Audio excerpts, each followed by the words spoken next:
Hello, everybody. How's it going this week? Good. How about you? Good. We have a new special guest in the studio today. This is Al. How's it going, Al? It's going good. Going good. Having a good 4th. Nice and warm. Nice. Well, we talked last week about hormones and wandering uteruses and all kinds of stuff in the last couple shows. And we talked this time about how we're going to bring families into it and talk about families and how families have an impact on mental health, how trauma has an impact on mental health. And so I brought a family member in. So Al is a family member. And so it might be a little weird for him, but he's pretty open. So I think we're all in good shape. So if anything weird comes up, just avert your eyes, look away from the computer, and everything will be okay. Okay, so anyway, the first thing I'd like to talk about is a theory, we talked about it earlier, that in your life you go through cycles of trauma, and those cycles begin with the first, or they don't begin with, but they can be tracked by the first one that you remember. Say you were 3 years old when the first trauma happened, you can double that number. And so every 3 years you can look back in your life and say, okay, if I was 3 years old, then at 6-year-old I had a trauma. At 9-year-old I had a trauma. At 12-year-old. So you can identify what happened during those times. Something happened to me when I was 6. So I look at 6 and 12 as big years and 9 really too. So I guess every 3 years something must have happened when I was 3 that I don't know about. What do y'all think about that? Jay, if you want to take it away to start. Okay. Well, yeah, that makes sense. You know, your first memory of whatever trauma you might have encountered, I could see where it could be significant in a 3 years' time, or, you know, especially if the trauma continues, which I think in most cases it does. If you are in a traumatic situation as a child, chances are most likely that that's going to continue into your adulthood because you're surviving a toxic environment in your home life. And there's a reason for that. And I think generationally, it perpetuates through learned behavior from grandparents down to parents, down to children, and it keeps going. Mm-hmm. I think so too. So to kind of build on what you were saying, you know, we talked earlier and I've noticed that a lot of my life, especially my early life, I've forgotten. It's just black. Which is not unusual with trauma, right? Right. Yeah. But, you know, we discussed kind of what the first traumatic experience was. And I think it's just a kind of a silhouette of an angry father. Mm-hmm. You know, we discussed the divorce at 8. That's kind of where it all started that I remembered. But everything before then was just a lot of anger. Mm. Did you recognize that you were angry or you were angry before you were 8? No. I don't know, honestly. You'd have to ask my mother, but I See, think what that, I think, because I know about your history, right, is that you were probably really happy before 8. If you think about it, if you don't remember, and there was, because 8 between, especially, I don't know, what do you think, Jay? 4 and 8? 3 and 8? I remember things from when I was 3, for sure. Oh, I do too. So from between 3 and 8 is a big time for memories with families, and especially a trauma. So if you don't remember anything, maybe that's a good sign. Nice. But no, I mean, you know, with the anger, that kind of built over the years. And I definitely know that that's where it stemmed from, was from my father. And that was my response to anything was, you know, if it doesn't go my way, let's get mad about it. How did you deal with the anger? Poorly.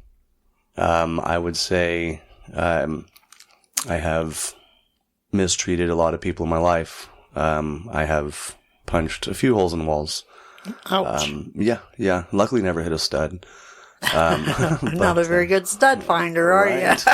you? But yeah, just recently I actually have learned how to deal with it a lot better. So, I mean, I'm 35 now, so unfortunately. Do you have any suggestions for people how to deal with anger? Therapy. Oh, Therapy, and if you're going to therapy, be open. Don't lie. You're only lying to yourself if you do that. You agree? That sounds like a good advice, because I know I'm experiencing a lot of anger right now, and I just broke a mirrored closet door the other day. Ooh. Had to put mailing tape on it to keep it from cracking anymore. Nice. But I'm as soon as I can, I'm going to get with some kind of therapy, even if it's just online. Well, that was one Al was talking about. Do you want to talk about that some? Yes, absolutely. I have really bad anxiety, and so my big issue with wanting to seek therapy was the actual act of going out to an office. I don't like being around people. I'm a very cloistered person. So, BetterHelp was what I found, and it was an absolute godsend. What is Better Health? BetterHelp. BetterHelp. What is it? It is an app that's done through your phone. Now, no, they're not like licensed psychiatrists, but they are counselors. Right. But you can text. You can, set up your appointments. What's really fun is they have these little lessons throughout the week. Like how to deal with BPD, borderline personality disorder, how to deal with anger, how to deal with being trans, whatever. But whatever, affects you, you can always find a class, a little module. And if you can find just an hour to sit out in your day and just watch this, it's like a little TED Talk. Right. And those help me a lot too, to kind of supplement my sessions and to help me give something to think about in between. And those modules really kind of help supplement my sessions in between. I see. So were you good about doing it? I guess if you're paying for it. Oh, really? No. I will, once again, don't lie to yourself. I skipped a few of them. And yes, you are charged. Luckily, I had one that was pretty cool. But yeah, I was pretty bad about it at first because I was just anxious. Right. And I would get, drunk before I went to it, and I would, get high or something, and then just be ashamed. Be like, well, how do I go to therapy while I'm, but I don't think she doesn't know you're messed up. Oh, she knew. She knew. That's kind of what happens, Everybody in the world knows it but us, it seems. Yep. Well, that's interesting. So that's what you're considering, Jay? The same app, BetterHelp. Yeah. I already signed up. I'm just waiting to have the money to pay for it, but I'm definitely going to do that. It sounds like something more tangible for a lot of people across the board because it is so available and it's not horribly expensive, but it's something, it could reach a lot of people and do a lot of good. Right. And the best part about it, I think, Jay, good point now that you bring up the money, because that's, we always find a point of contention as to why we can't do it. If you message them, they are willing to work with you. They've worked with me multiple times, cut the amount in half, even, pretty much every time.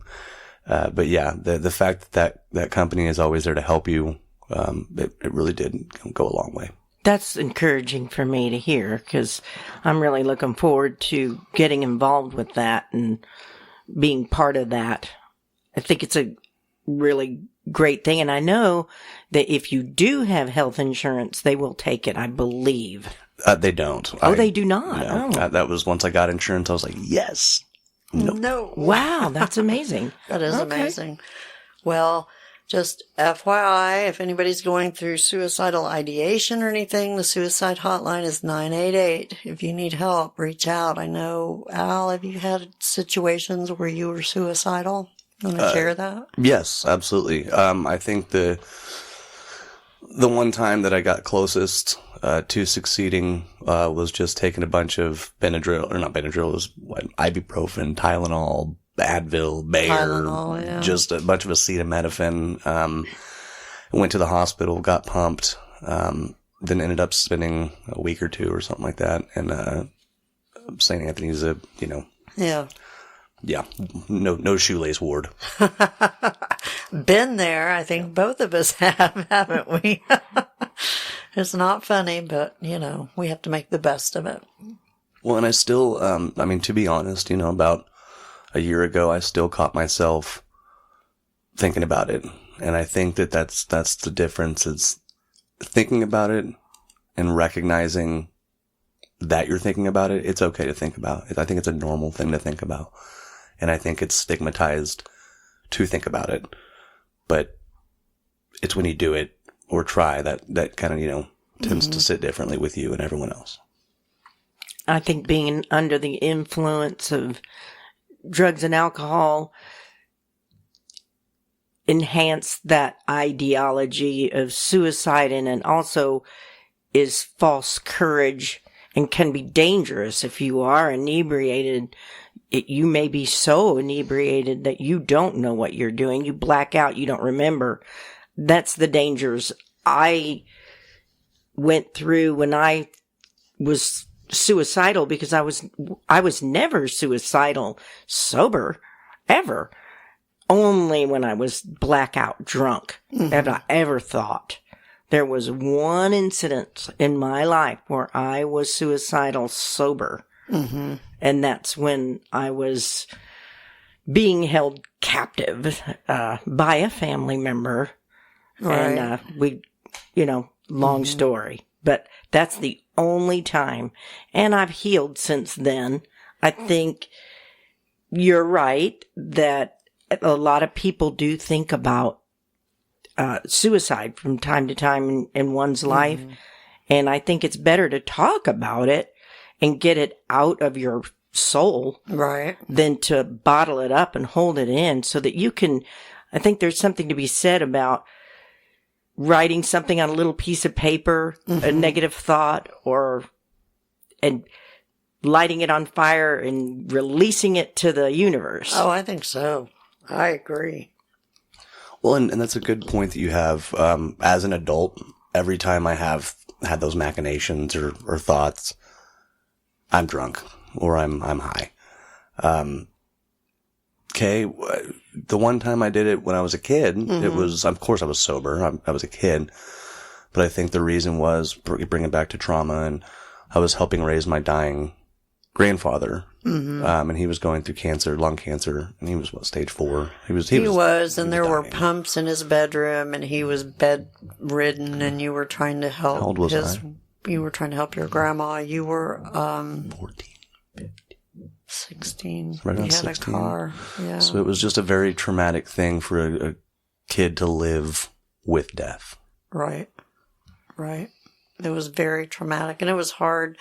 I was one of the ones that ended up at the hospital with you, and it was probably the hardest thing that I've ever seen was you going through those doors to a mental hospital as a parental figure looking at you. And that was devastating. But then that would come back in memories years later as I was the one watching my loved ones go backwards through that door, and I was the one going through those doors. It was really strange. It was very surreal. Well, and it bringing it back to Dad's anger. I don't know if you remember, whenever he visited me, it was not out of a place of concern. It was, you're doing this for attention. And, you need to get over it and deal with it. And yeah, he didn't recognize the sadness inside of me, or the fact that I didn't want to be on this plane anymore. It was just...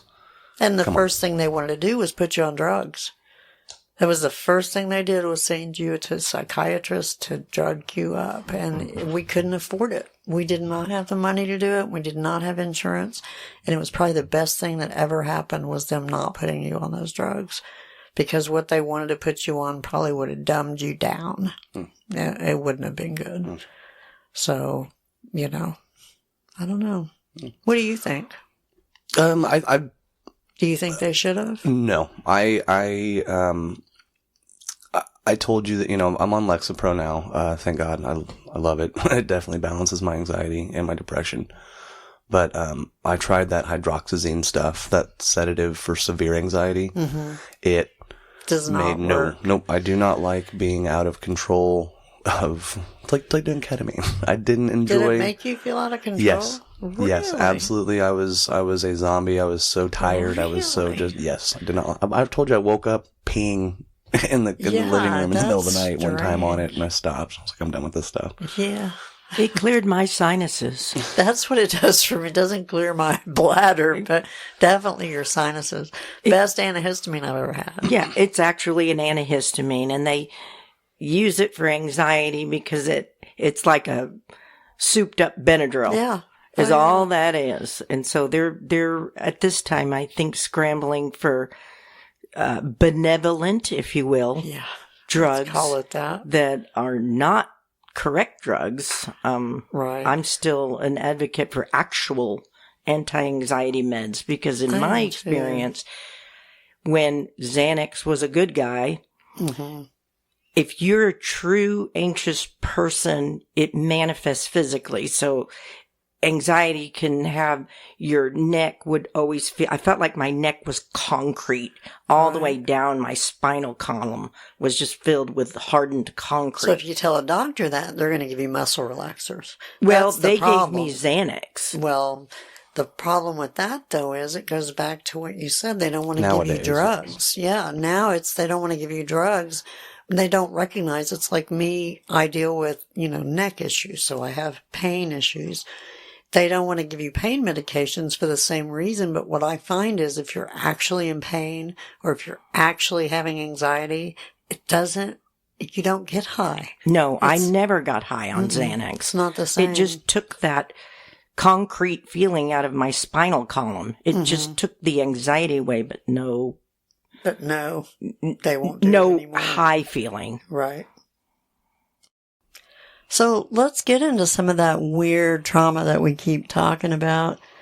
It seems that, let's go back to one of the very first trauma experiences we've ever had. You want to do that? I think my first trauma experience we're going to call the scarf experience. The scarf incident. I like the scarf incident. And so it was 5th grade. I had the Laverne and Shirley scarf, and I loved it. I looked great in it, by the way. And so all the girls at school used to make fun of me. And they told me that this guy named David loved me, but he loved my scarf. And the way he would know that I loved him, too, is if I wore the scarf. And so, of course, I stayed up all night checking for, he wanted the red scarf. So I think it was a red scarf. Yeah. So I had to wear the red scarf, and I had to find the shirt that would go with the scarf, and I was just emotionally tied up in this scarf thing. And I get to school and I ride in, and they all started laughing at me, and it was a big joke. And it just tore me up on the inside. What I realized looking back is that I had a full set of knockers, and I think those girls were jealous because the boys were looking at me because we were all going through puberty, 5th grade. So I think that's actually what happened with my big girl brain looking backwards. But with a 5th grade brain, you're looking at just being kind of scared and alone and losing all your friends. And so that was a huge trauma for me. And I know that sounds kind of weird and stupid, but in the 5th grade, when you're dealing with sexuality and everything that goes with that in a girl, it's something that's very devastating. I never got counseling for that. I guess mine would be, hey, another bullying incident. Nice. I was, let's say, probably around 8 or so, 7, at the bus stop, and this kid pantsed me, and I ran home crying. And I just remember, my sister and brother were there, but I think I just remember feeling alone because, mom and dad weren't really around much, that vulnerability of being pantsed in front of everyone. And when I ran home, there's really nobody there. And so that, once again, may be weird, but, as an 8-year-old who's I know. And I think it's really strange because we're going to listen to Jay's and you're going to knock our socks off because I don't know if you listen to the other episodes or not, but Jay has had one hell of a life. So what is the first trauma that you remember? Probably in New Canaan, Connecticut, 4 years old, moving to a new state, and no guidance, nobody was ever home. I mean, every day was a bad day, no matter what. I can't even pick one incident, because it was get ready for school by yourself, didn't have any clothes. I was raised in an affluent neighborhood, but looked like the Beverly Hillbillies child, actually looked better than me. And I had the same sweatshirt. It was a Joe Cool sweatshirt. And that's Camel, the cigarette commercial? No, Snoopy. Oh, okay. Snoopy was Joe Cool. Got it. And every day was a nightmare because I was in an environment where I didn't match.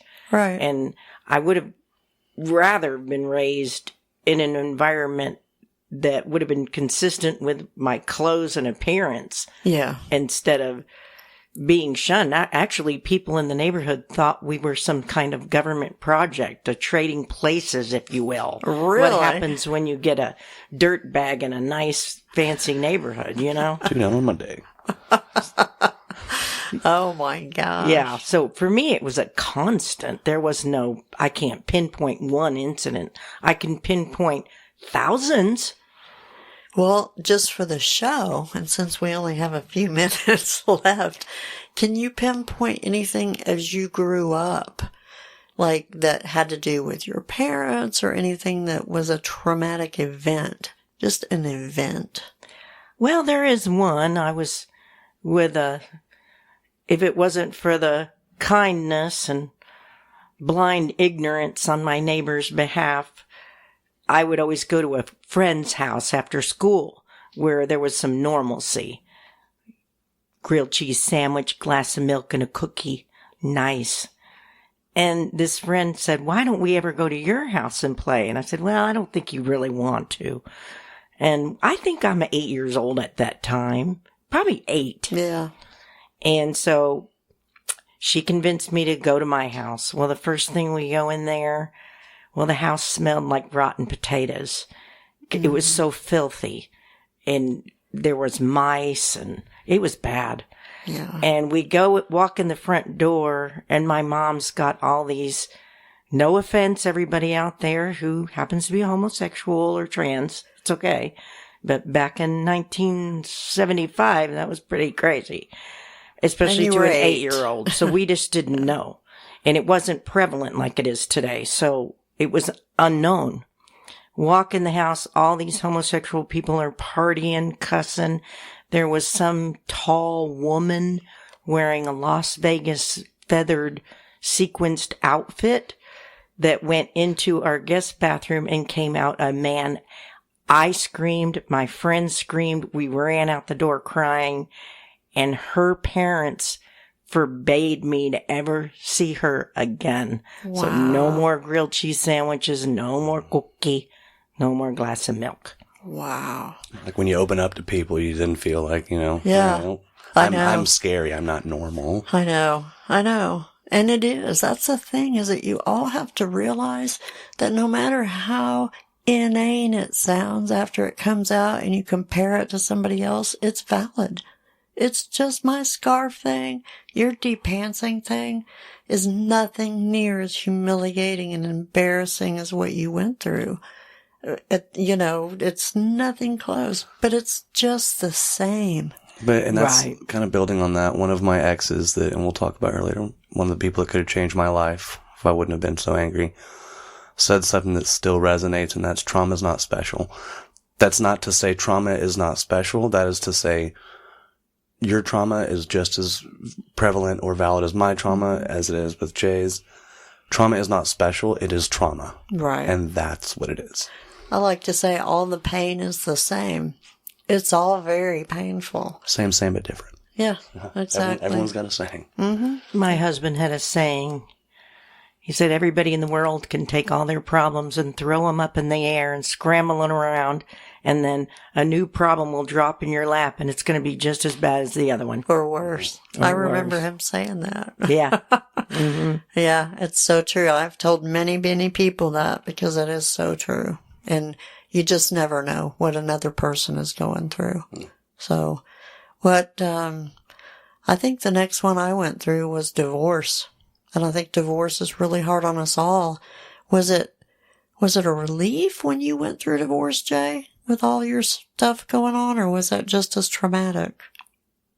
Yeah, it was traumatic because a sense of failure. Yeah. But I didn't, my first marriage wasn't a marriage of love anyway. It was a survival. Right. I didn't get married because I wanted to be married. I just needed a roof over my head. Best I recall, at that point, your mom was trying to sell you to a group of Chinese businessmen to pay for rent. And this is not a joke, people. This is not a joke. I wish it was a joke. I do too. That was the trauma she went through at 16. Yes. You should write a book, Jay. I've had a lot of people tell me to do that. I probably should. I think not only would it be therapeutic, but it could maybe reach somebody and help them navigate through.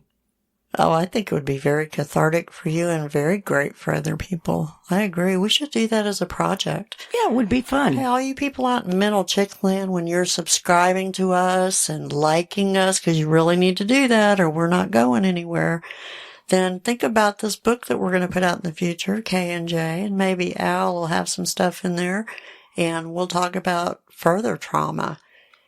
So we're going to go ahead and wrap up this week. I appreciate you guys being here. We're going to carry this on into our next show. So just like us, subscribe. Thank you, Al. And thank you, Jay. I really appreciate you.